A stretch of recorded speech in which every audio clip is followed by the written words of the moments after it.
back to Raid Shadow Legends. We are here with Elhain, a starter champion. She's the one that got eaten by the dragon, and then Gaelic was laughing his ass off because she got killed, right?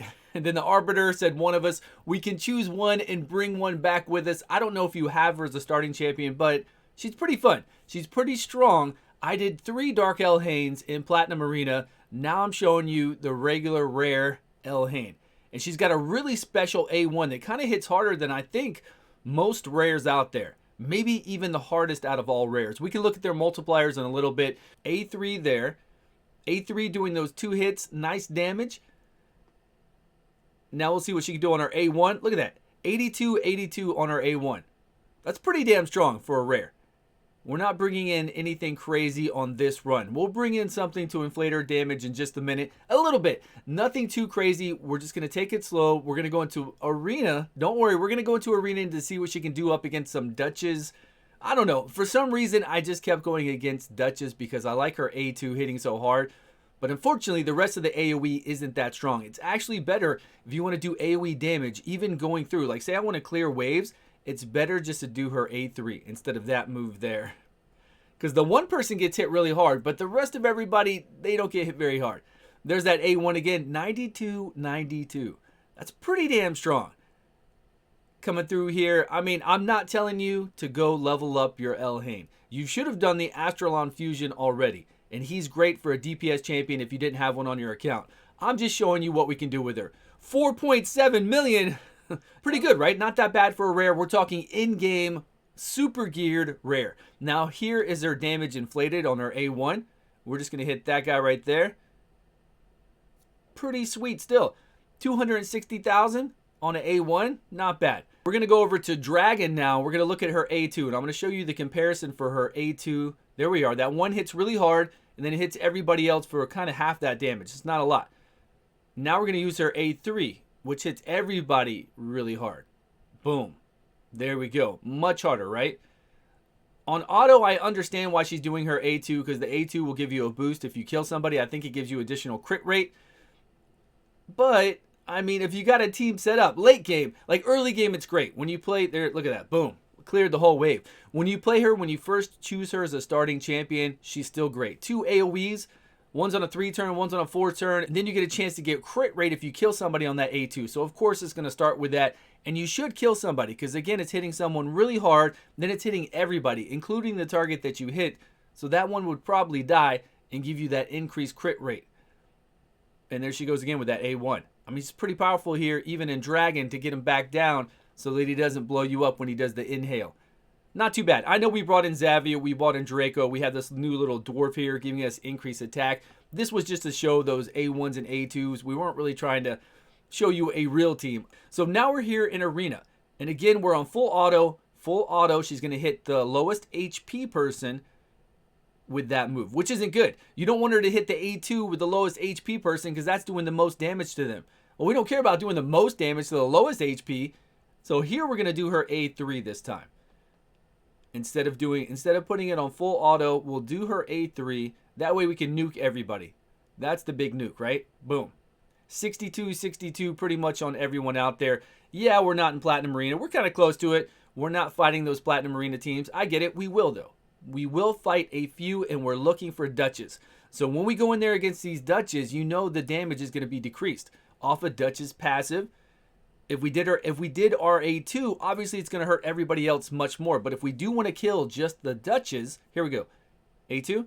If we do want to kill just the Duchess, we can always use the A2. That was the A3, and we almost didn't do it.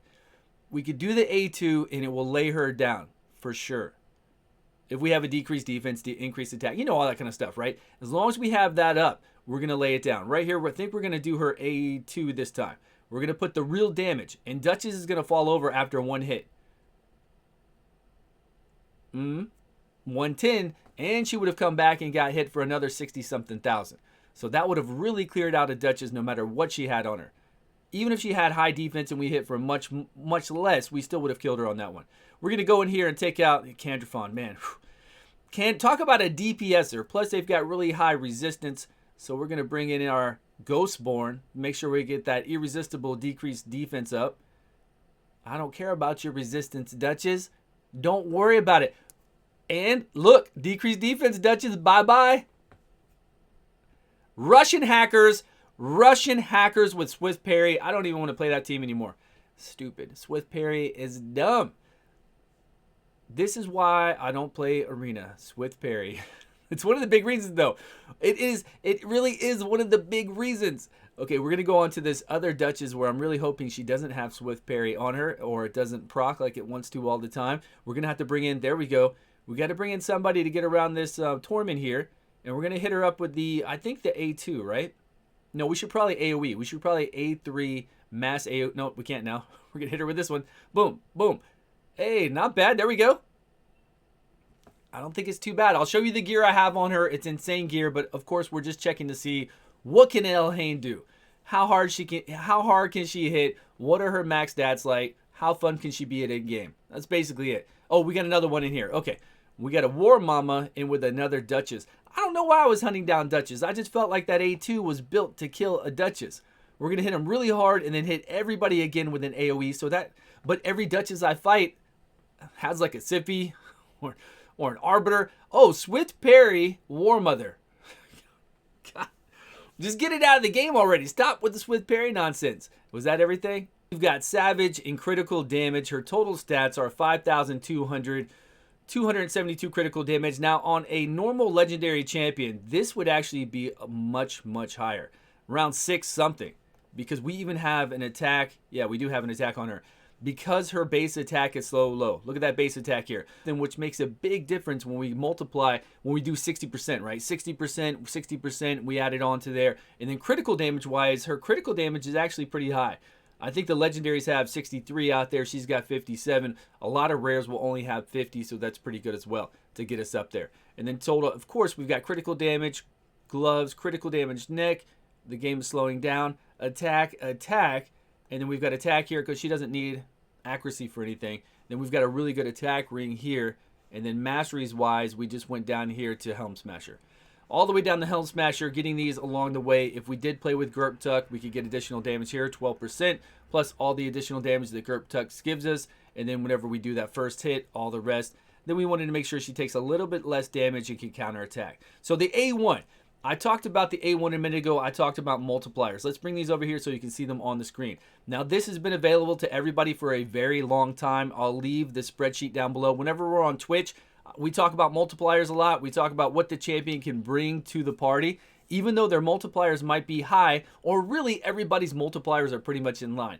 And the reason why I get on people is because they come into my stream and they're like, oh my God, Stu, did you see how hard Astrolon could hit?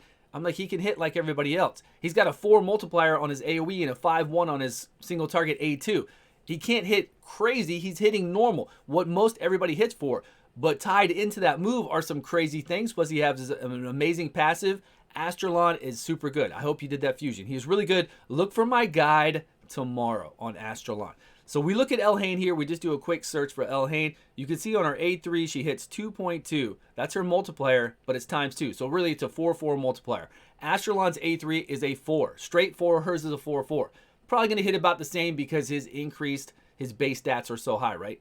And then on her A2 there, it hits that first target for a 4 multiplier, and then everybody after that for 2-2. So that's why the AoE there it's half. The AoE portion of it is going to be half because we're hitting twice here on this move. And then her A1 is pretty special. It's a 4-4 total A1. It's doing 2.2 of your attack plus 100 for some reason, and you're getting really good hits off of that. So her A1 is pretty surprising. But this is a spreadsheet multiplier. There's about 10 different versions of this going around everywhere. I'll leave this in the description below. We've used this for a very long time. I know casual players aren't really interested in this, but when new champions come out, they're all on here. So you can see what their multipliers are. Best thing about that is if you have somebody geared up and you know what their multipliers are, and you're going to, same kind of a damage, right? And you put that gear on someone else, you're thinking about it, you'll know what kind of damage you're doing. Plus, it's not about just the straight damage in this game. It's about what else do they bring to the party. Unless it's somebody like Trunda or Ithos or Candrafon, really something like that. Then yeah, you want that damage. You want to get in there and get that damage on them. But you also want whatever kind of benefits that they bring with that. That is the Dragon Bitten Elhain. She is right here. Thank you all so much for watching. Please subscribe if you haven't, guys, and I will see you all in a video soon.